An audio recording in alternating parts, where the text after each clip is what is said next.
Well, good morning. That was just Joe going back to his office. Well, good morning. It's just me and Sam today. Sam is my lobster tail. He's my he's he's been a buddy with me for 30 years. 25, 30 years.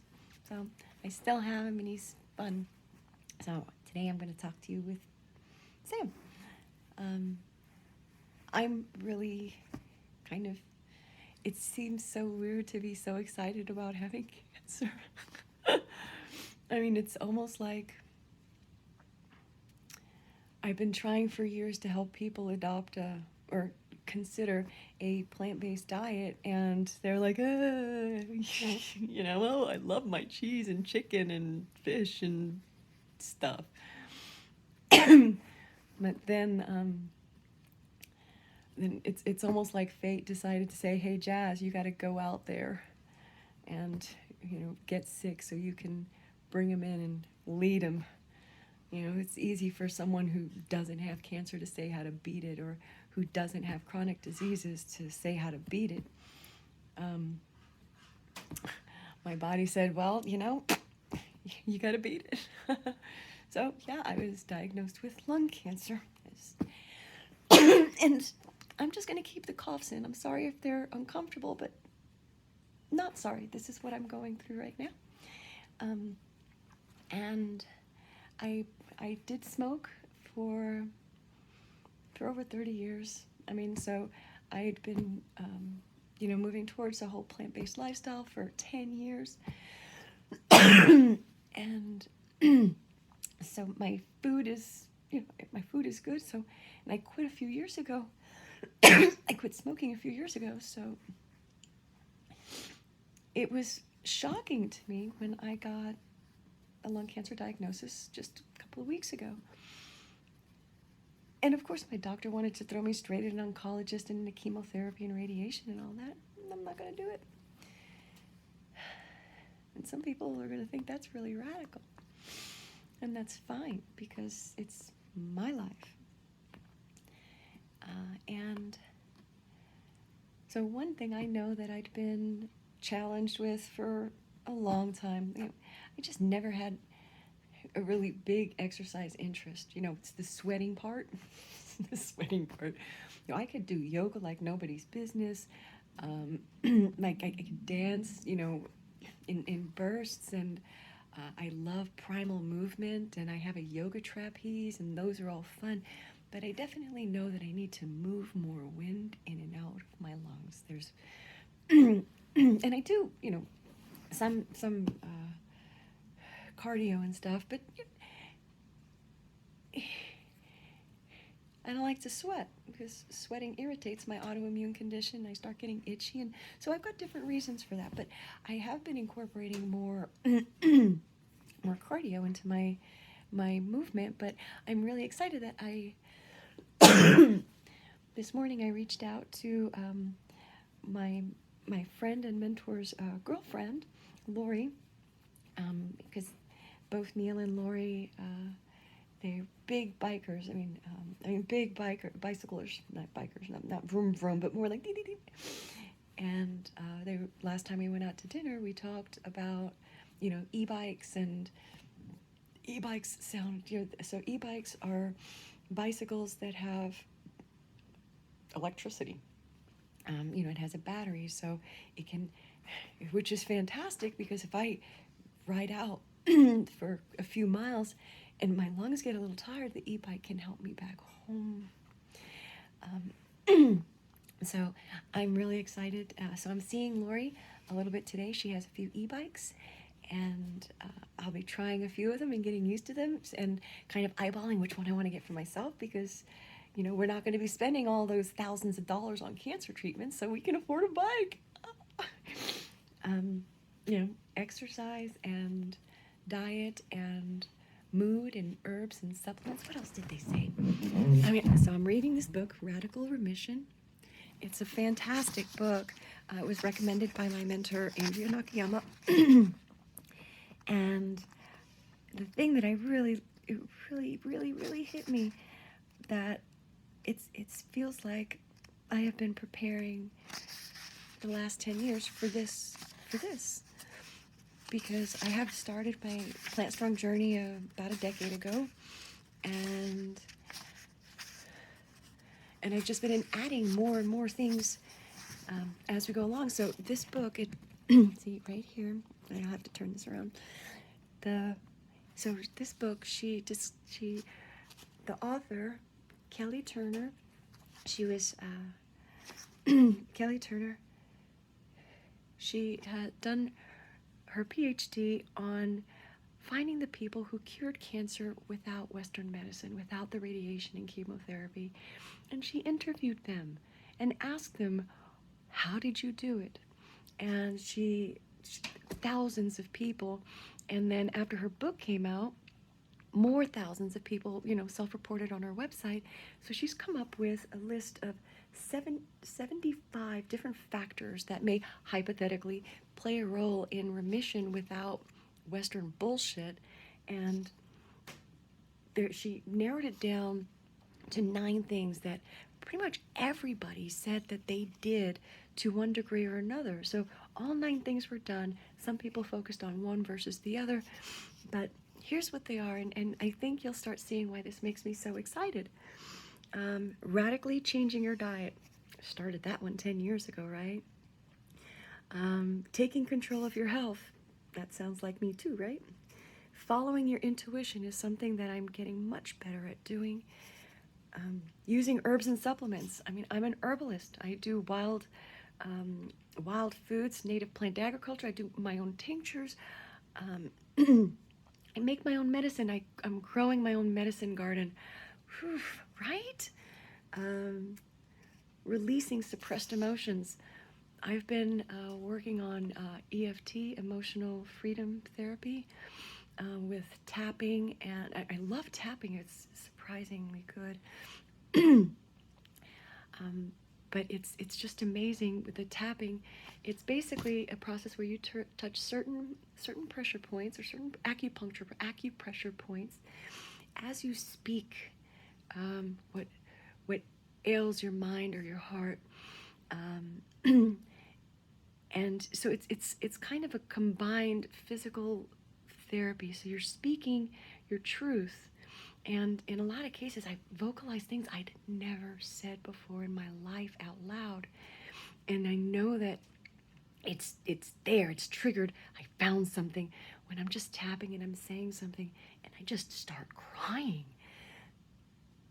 But once it's done, and then I start bringing through the more positive. So it's like you always start with the negative, and then there's something about the tapping that kind of creates a break between the objective thing that happened and your emotional attachment to it. So it kind of divides that. And once that happens, you can see the action objectively. And then your emotions are like, that's not necessary anymore. Oh my gosh, how liberating that is. So I am really working on releasing suppressed emotions. And those suppressed emotions can come from, childhood traumas. It could come from unresolved feelings. It's everything that we think and feel, it's locked away in a physical way in our body. Not like, here's molestation, but like when you see something traumatic, your body seizes in a certain way, and there's a part of and your body remembers it there. So if, let's say, I saw something horrific when I was young, what's the first thing you do when you see something horrific? You stop breathing. What happens when you don't feel able to speak your truth or to stand up for something? You feel that hopelessness and you slow down, stop your breathing. Heightened fear, your accelerated breathing. I feel that part of my lung issues have stemmed from early childhood traumas and periods throughout my life where I felt unable to speak my truth and I had to suppress. So working through that too. Then we've got embracing increasing positive emotions. Oh, and they're not in any order. I'm just going through the list in order so I don't miss any. So releasing suppressed emotions and increasing positive emotions. I mean, yeah, that's kind of me. So I'm kind of a positive person, so I'll be doing that. But increasing it, yes, it's springtime. I can grow stuff. I love my springtime. Embracing social support. I had wonderful lunch with my girlfriends, and I broke the news to them, and it was so wonderful to hear them say, if anybody can do this, you can. I'm like, they know me. And then I told my mom, and she's like, if anybody can do this, you can. And I know that because Mom was the one who taught me I can do anything I set my mind to. And now I've reached out to Lori because I would like for her to be my biking partner every time she's in town. She's an airline hostess. And, I love the idea of just sharing and reaching out to people and, in sharing my experience and showing them how they can improve their health. But we'll see. The next one is deepening your spiritual connection. For me, that will probably be getting a little closer to nature. Again, more. I do find beautiful hope in planting. I mean, because what is seed but hope that a plant will grow? And just looking at nature, because looking at nature is where I seem to find the most peace, where it makes the most sense. I mean, that's the biggest, I guess, chaos. It makes the most sense. And yeah, and so, and my spirituality, I guess, as funny as it sounds, I've reconnected with the idea of my grandma. I learned, or was reminded, that grandma had lung cancer after she had breast cancer. And that's how she got her wings. Interesting timing on that one. So there's a charm that, here, let me go get it. So this necklace is a necklace that my mom got my grandma, or excuse me, the charm. The necklace has been replaced. The charm is something my mom got my grandma with her first job when she was a teenager. And this is the only thing that I have. Well, I have two things from my grandma. I have this charm and my grandma's rosary. Roman Catholic Puerto Ricans, right? But there's something about putting this around my neck that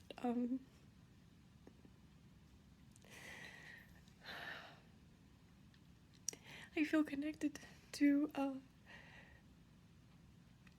lung cancer patient that's family. And if there is an afterlife, I know she's there for me and protecting me.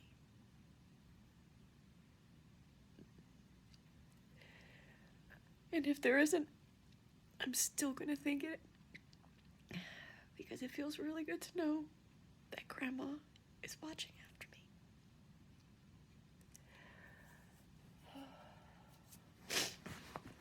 What's the last thing?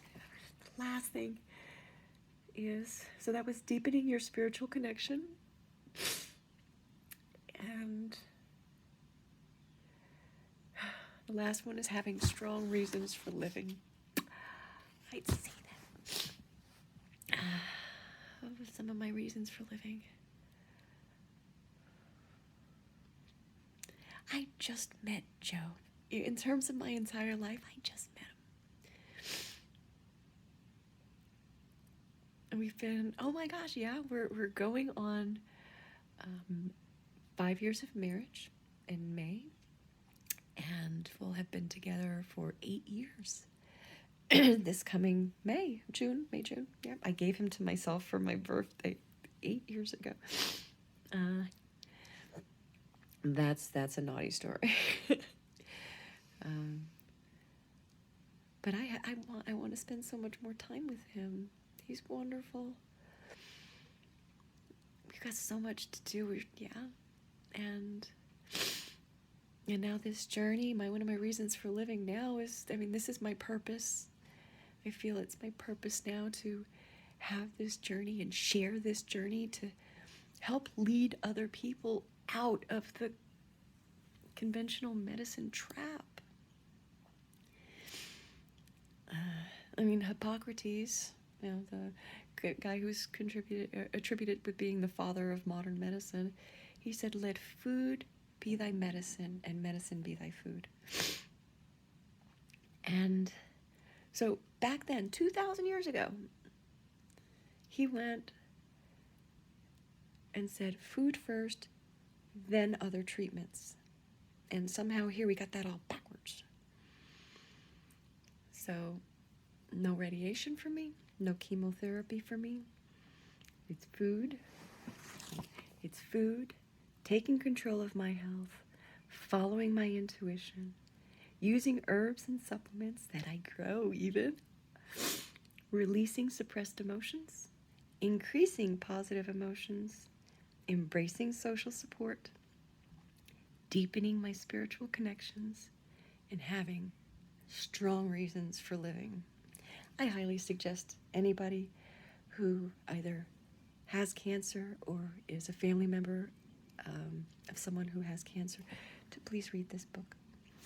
It is so hopeful and wonderful, and in my particular case, extremely validating. All right, that's it. More later.